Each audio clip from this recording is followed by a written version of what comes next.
ഈ ഒരു വീഡിയോ എടുക്കാനുണ്ടല്ലോ കുറേ നേരമായിട്ട് അങ്ങോട്ട് ഇങ്ങോട്ട് കിടക്കും. ആക്ച്വലി എന്താണെന്ന് വെച്ച് കഴിഞ്ഞാൽ ഇന്നലെ സാറ്റർഡേ ആയിരുന്നു. മക്കൾസിനെല്ലാം സ്കൂൾ അവധിയാണ്, അങ്ങനെയെല്ലാം കേട്ടോ. അപ്പോൾ ഞങ്ങളിങ്ങനെ ടി വി കണ്ടുകൊണ്ടിരിക്കുക, ഞാൻ ഹസ്ബൻഡും. അന്നേരം എൻ്റെ മൂത്ത മോള് നിയ, അവൾ 5th സ്റ്റാൻഡേർഡിലാണ്. അവർക്ക് പഠിക്കാനുള്ളതാണ് ഫിനാൻഷ്യൽ ലിറ്ററസി. ഓക്കെ, അപ്പം ഞാൻ ഈ ടോപ്പിക്ക് ഇതിപ്പം 5th ആഡ് ചെയ്ത ഒരു സബ്ജക്റ്റ് കേട്ടോ. അപ്പം ഞാൻ രമ്യയോട് പറയുകയും ചെയ്തു, ഇപ്പോഴത്തെ പിള്ളേർക്ക് ഫിനാൻഷ്യൽ ലിറ്ററസി സഹിതം പഠിക്കാനുണ്ടോ, അതും 5th സ്റ്റാൻഡേർഡ് മുതൽ പഠിക്കാനുണ്ടോ എന്നൊക്കെ ഇങ്ങനെ ഞങ്ങൾ സംസാരിക്കുന്നുണ്ടായിരുന്നു. അപ്പോൾ ഇവള് വന്നേച്ചിട്ട് ഞങ്ങളുടെ അടുത്ത് ചോദിച്ചു, മമ്മ അപ്പം നിങ്ങളെങ്ങനെ മണി സേവ് ചെയ്യുന്നതെന്ന് ചോദിച്ചു. അപ്പം ഞാൻ വിചാരിച്ചു ഇതെന്താ അപ്പം ഇങ്ങനെ ചോദിക്കണേ. അപ്പം ഞാൻ നീയോട് ചോദിച്ചു, നിയമോളെങ്ങനെ സേവ് ചെയ്യുമെന്ന് ചോദിച്ചു. അപ്പോൾ അവൾ എൻ്റെ അടുത്ത് പറയുക, അവൾ എനിക്ക് എക്സാമ്പിൾ പറഞ്ഞു വെച്ചിട്ടാണ് പറഞ്ഞു തന്നത്. അതായത് അവൾ എൻ്റെ അടുത്ത് പറഞ്ഞു, മമ്മ എനിക്കൊരു 50 റിയാൽ എനിക്ക് തരികയാണെങ്കിൽ ആ 50 റിയാലിൽ പുള്ളിക്കാരി 10 റിയാൽ അവൾ സേവ് ചെയ്യും അത്രേ.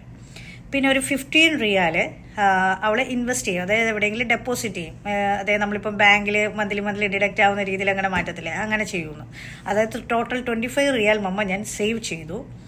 ബാക്കി റിമൈനിങ് 25 റിയാൽ എൻ്റെ ഡെയിലി ലൈഫ് തിങ്സിനും കാര്യങ്ങളെല്ലാം മാനേജ് ചെയ്യണം.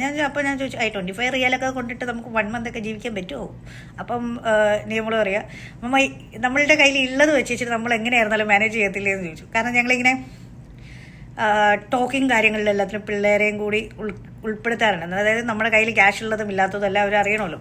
അപ്പോൾ ഉള്ളതിനടുത്തോട്ട് നമ്മൾ ഈ ക്യാഷ് ഉള്ളപ്പം നല്ല ലാവിഷായിട്ടും ക്യാഷ് ഉള്ളപ്പം ഇല്ലാത്തപ്പം അതിനനുസരിച്ചിട്ട് ആക്കാറില്ലേ. സോ അതുകൊണ്ട് ഞാനത് അതിന് വേണ്ടിയിട്ട് യൂസ് ചെയ്യുമെന്ന് പറഞ്ഞു. അതിലൊരു മെയിൻ പോയിന്റ് ഉണ്ട്. അതായത് 25 റിയാൽ ചിലവാക്കാൻ വേണ്ടിയിട്ട് അവളുടെ ഉണ്ടല്ലോ. അപ്പോൾ അവൾ പറയുക, എനിക്ക് അത്രയും അത്യാവശ്യമുള്ള കാര്യങ്ങളും എനിക്ക് വേണ്ടാന്ന് വെക്കാൻ പറ്റുന്ന കാര്യങ്ങൾ ഞാൻ വേണ്ടാന്ന് വെച്ചിട്ട് അതിൽ ഞാൻ വേണമെങ്കിലും അമ്മ ഒരു 5 റിയാലാണെങ്കിൽ എൻ്റെ കയ്യിൽ ഉണ്ടായിരിക്കും എന്ന് പറഞ്ഞു.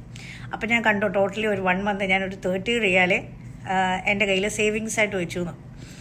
അപ്പം ഞാൻ വിചാരിച്ചു, ഓ മൈ ഗോഡ്, ഇപ്പോഴത്തെ പിള്ളേർക്ക് അതായത് അവരെ IQ അതിനനുസരിച്ചിട്ട് ഡെവലപ്ഡ് ആണ്. അവർ അത്രത്തോളം എല്ലാത്തിനെ കുറിച്ചിട്ടും കാര്യവിവരം എല്ലാം ഉണ്ട് കേട്ടോ.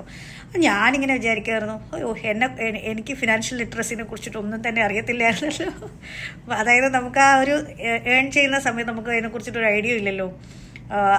ഇങ്ങനെയൊക്കെ ആയിരുന്നെങ്കിൽ എത്ര സേവ് ചെയ്യായിരുന്നു. ശരിയാട്ടോ, നമ്മൾ സേവിങ് സ്റ്റാർട്ട് ചെയ്യാത്ത ആരെങ്കിലൊക്കെ ആണെങ്കിൽ ജസ്റ്റ് സേവ് ചെയ്യാൻ സ്റ്റാർട്ട് ചെയ്തോളൂ കേട്ടോ.